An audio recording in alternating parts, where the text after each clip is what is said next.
All right, I want to talk again about pressing. You know, I talk about it a lot, but it's just so important.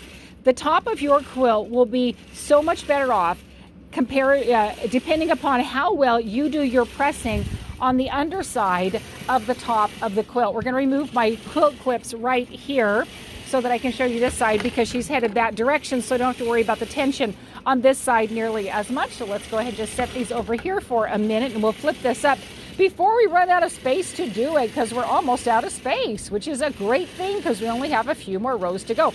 I purposely made this the size I did, and so in the process it's created quite a few rows to go on here. I can size these very small, very large. We have a lot of options, and I do try to scale it according to the size of the quilt. So we're getting down to the nubbins, and so I'm going to show you here the back side of the front of the quilt. Jan chose to press almost all of her seams open. When you have 2 or 3 layers of cotton quilting fabric, not necessary to press open, but it never hurts my feelings. And if that's what someone wants to do, yay, I think it's a really great practice, and so I don't have a problem with it. There are schools of thought either way, and being a long arm quilter, I have my reasons why I like it. And if you do it flat, that's perfectly fine.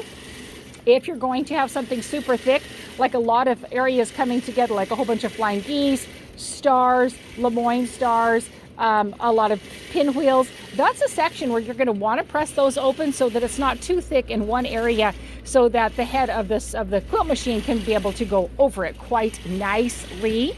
So when you just have a couple layers, it's not necessary to press it open, but it's perfectly fine to do so. And so I just want to show you, though she pressed it open, she did a really good job of pressing, and so because of that, the top of her quilt is flat and smooth, and that is what we want. It's going to make a big difference on the final result of your quilt. So get used to pressing. Get comfortable with it, because you definitely want to have an opportunity to have your quilt as flat as possible, and that is one way to help. All right. Have a great day.